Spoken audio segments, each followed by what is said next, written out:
Samantala, hindi bababa sa 30 Chinese vessels ang namataang nagkukumpulan sa Rosal Reef kung saan dating nakita mga patay at durog na corals sa West Philippine Sea. Ang Vietnam naman na may inaangkin ding parte sa South China Sea, patuloy na pinapalawak ang mga okupado nilang isla. May unang balita si Chino Gaston. Matapos ang tila patintero ng rubber boats ng China at Pilipinas sa Sabina Shoal at pangaharas ng China Coast Guard sa medical evacuation ng Philippine Coast Guard sa BRP Sierra Madre sa Ayungin Shoal, namataan ngayon ang kumpulan ng di bababa sa 32 Chinese maritime militia vessel sa Rosal o Iroquois Reef. Base sa satellite imaging sa social media post ng security analyst na si Ray Powell, ang Philippine Coast Guard may mga litrato ng naturang swarming. Ni-radio challenge pa ng kanilang barkong BRP Dato Pagbuaya ang mga militia vessel pero wala raw sumagot.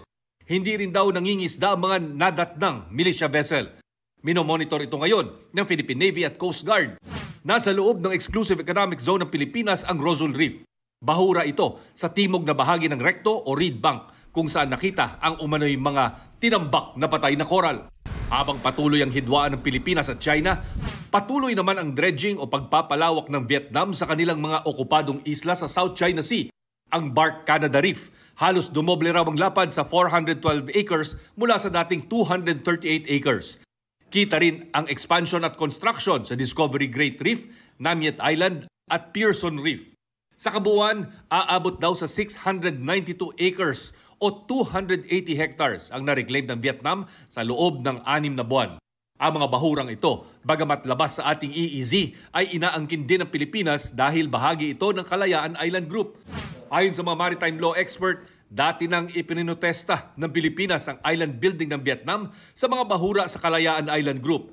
Kahit ang banta ng Vietnam sa Pilipinas ay di raw singlaki ng China. Hindi ginagawa ng Vietnam yung ginagawa ng China sa atin at nakakapag-usap tayo ng maayos. So, it's a concern of course, no? Dahil may impact din yon. Sabi naman ng Philippine Coast Guard, nagre-reclaim lang ang Vietnam sa maritime features na hawak na nila bago pa ang 2002 Declaration of Conduct. Hindi raw sila nang gigipit sa mga Pilipinong mangingisda at nagpapadala ng mga barko para paligiran ang mga outpost ng Pilipinas sa West Philippine Sea. Pero ayon kay Ray Powell, posibleng sinasamantala ng Vietnam ang nangyayaring pagtutok ng China sa Pilipinas.